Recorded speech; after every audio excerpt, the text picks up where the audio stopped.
சொல்லலாம். நவம்பர் 26 விடுதலை சாதி மதம் பிராந்தியம் அறிந்து நகைப்புக்குரிய ஒன்றாக மாறிவிட்ட இக்கால சூழலில் எதிர்த்து நிற்பதா, சரணடைவதா, இல்லை இடுவதற்கா, மேலாக அமைதி காத்ததன் அறவழியில் போராடியதாக மீண்டும் ஓர் ஒப்பந்தப்பட்ட சிறப்பான ஆயுதங்களும் ஈழத் தமிழ் மக்களை ஒன்றுவிக்க அவர்கள்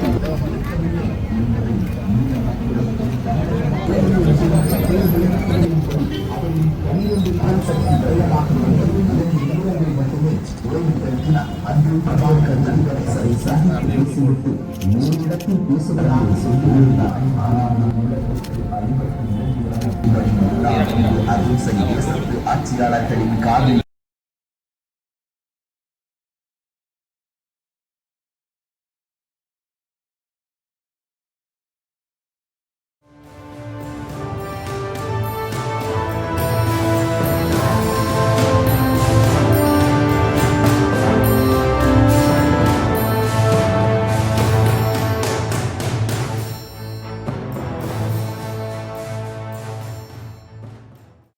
சொல்லலாம். நவம்பர் 26 விடுதலை புலிகளின் தலைவர் பிரபாகரன் பிறந்த நாள். நவம்பர் 27 விடுதலை புலிகள் விடுதலைக்காக உயிர் தியாகம் செய்தவர்களுக்கு அஞ்சலி செலுத்தும் மாவீரர் நாள் மற்றும் நவம்பர் 29 ஈழ விடுதலை மற்றும் விடுதலை புலிகளின் வரலாற்றில் தவிர்க்க முடியாத பார்த்திபன் ராசையா என்பவர் உண்ணா நோன்பிலிருந்து உயிர் துறந்தான். அவனுக்கு பெற்றோரிட்ட பெயர் பார்த்திபன் ராசையா, இயக்கம் தந்த பெயர் திலீபன்.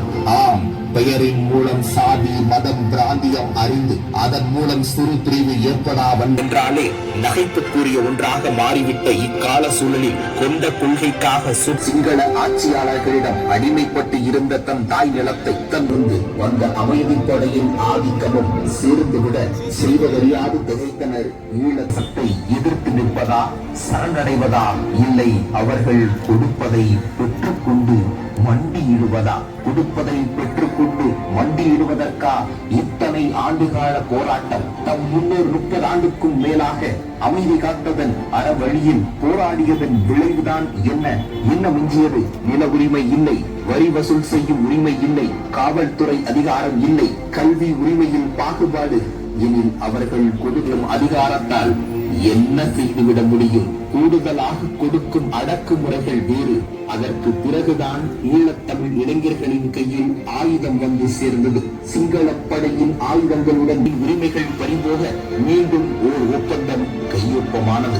ஈழ மக்கள் அதை ஏற்றுக்கொள்ளவும் நிர்பந்திக்கப்பட்டவர்கள் தந்த ஆயுதங்களும் ஈழத்தமிழ் மக்களை கொன்றொழிக்க அவர்களின் வழியிலேயே பதில் சொல்ல துணிந்தான் திலீபன். உண்ணா நோன்பு அகிம்சை வழி என மகாத்மா காந்தி இவ்வுலகுக்கு விட்டுச் சென்ற போராட்ட வழிமுறைகளை கையில் எடுத்தார். நல்லூர் முருகன் ஆலயத்துக்கு முன்பாக 1987 ஆண்டு செப்டம்பர் 15ஆம் தேதி உண்ணா நோன்பை தொடங்கினான். தமிழ் கிராமங்கள் பள்ளிக்கூடங்களில் பிடித்துள்ள ராணுவ போலீஸ் நிலையங்கள் மூடப்பட வேண்டும். இந்த கோரிக்கைகளை நிறைவேற்றும் வரை கூட அருந்த மாட்டேன் என்று உண்ணாவிரதம் காண வந்தனர்.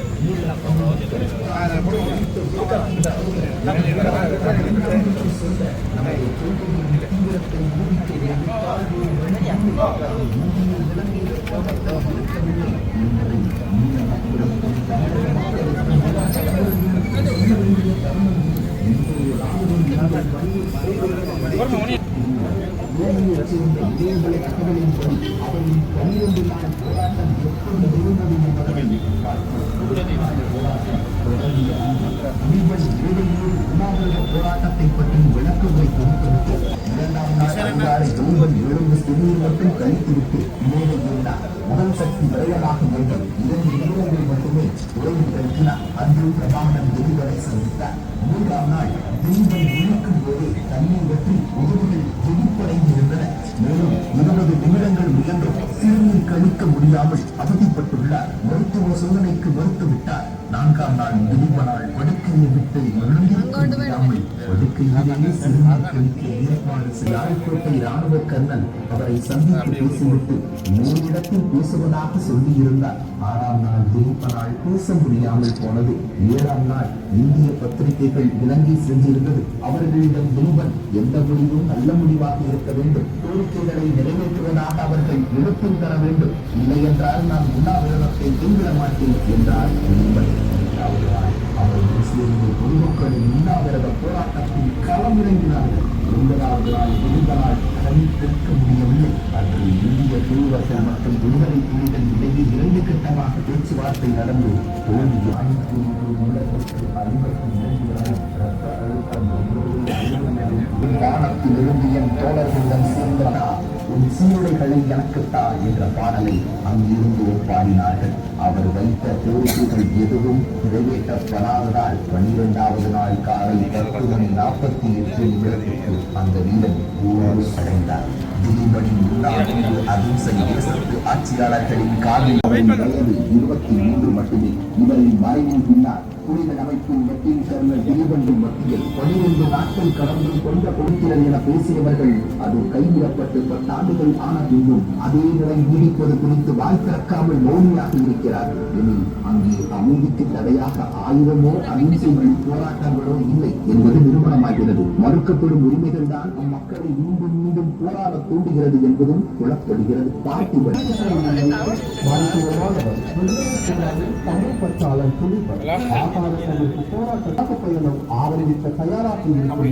பாடசாலை மாணவர்கள் வந்து கைக்குலுக்கு தமது அன்பினை வெளிப்படுத்துகிறார்கள். யாழ்ப்பாணம் கலாச்சார வேலையில் நாங்கள் கந்தசுவாமி கோவிலில் மொத்தம் ஒரு இடத்தில் வந்து என்ற வாகனத்தில் இருந்து இறங்குகிறார்கள். எதிர்பாராத விதமாக ஒரு வளர்ச்சி தாய் வரை வருகிறார். தன்னுடைய அன்பு வெளிப்பாடாக அவர் நோக்கில் வைத்த வெற்றி கழகத்தினர் மரணத்தில் அடங்கக்கூடிய தனக்கான அமர்ந்து இருக்கிறது. கல்வியில் சீராக தாக்கம் கொண்ட பிள்ளைகள் புத்தகங்களை சொந்தமானவர் என்பதால் தான் படித்த பேச ஆரம்பித்த பிள்ளைகள் என்று பேசிய வரிகள் கலக்கியானவர். முதலில் கரும்புலி தாக்குதல் நடத்திய முன்னரையும் தனது போராட்டம் ஆரம்பிக்கும் போது முன்னாட்கள் நான்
அந்த வகையில் வடக்கு கிழக்கில் மேற்கொள்ளப்படும் திட்டமிட்ட சிங்கள குடியேற்றங்களை தடுத்தல், சிறைச்சாலைகளிலும் ராணுவ முகாம்களிலும் தடுத்து வைக்கப்பட்டுள்ள அரசியல் கைதிகளை விடுவித்தல், அவசர கால சட்டத்தை முழுமையாக நீக்குதல், பூர்வாக படையினருக்கு வழங்கப்பட்ட ஆயுதங்களை முற்றாக களைதல், தமிழ் பிரதேசங்களில் புதிதாக போலீஸ் நிலையங்களை திறப்பதற்கு மேற்கொள்ளும் நடவடிக்கைகளை முற்றாக நிறுத்தி 1987 ஆண்டு செப்டம்பர் மாதம் 15ஆம் தேதி காலை 9 மணியளவில் அந்த தியாக பெயரை நீக்க உண்ணாவிரத இடத்தை நோக்கி செல்கிறது வாகனம். உண்ணாவிரதத்திற்காக யாழ்ப்பாணம் என்னும் கலாச்சார பூமியில் நல்லூர் கந்தசுவாமி கோவிலின் முற்றம் ஏற்கனவே தீர்மானிக்கப்பட்டிருக்க குறித்த இடத்தில் வந்து வந்த வாகனத்தில் இருந்து இறைவுகிறான் தெரியும். கல்வியில் தீராத தாகம் கொண்ட திலீபன் புத்தகங்கள் மேல் பிரியமானவன் என்பதால் தான் படிப்பதற்கான புத்தகங்களை ஏற்கனவே கேட்டிருந்தார். உண்ணாவிரத காரணங்களை விளக்கும் தான் எடுத்துக்கொண்ட தீர்மானத்திற்கு வழங்கப்பட்ட உத்வேகமாக அந்த சந்திப்பு இருந்திருக்கும் என்பதில் ஐயமில்லை. மக்கள் முன்னால் அமர்ந்திருக்கிறார்கள். 2ஆம் நாள் காலையில் எழுந்த திலீபன் காலை கடன்களை அதிக சிரமமின்றி முடித்துக் கொண்டு தினசரி பத்திரிகைகளை படித்து முடிக்கிறார். அருகில் இருந்தவரிடம் தான் பேசப் போவதாக சொல்லி அறிவாளியை தருமாறு கேட்க அது அவர் கைகளை வந்து சேர்க்கிறது. பேச ஆரம்பித்த திலீபன் ஒன்று கொண்டு பேச முடியாத காரணத்தினால் இணைந்து கொண்டு பேசுகிறார். நாளை நான் சுயநலமுடன் இருப்பேனோ என தெரியாது என ஆரம்பித்து பேசிய வரிகள் கலவியானது. முதலில் கருங்குடி தாக்குதல் நடத்திய முன்னரையும் தனது போராட்டம் ஆரம்பிக்கும் போது தலைவர் கூறிய வார்த்தைகளான திலீபா நீ முன்னால் போ நான் பின்னால் வருகிறேன் என்ற வாக்குகளை நினைவு கூறுகிறார்.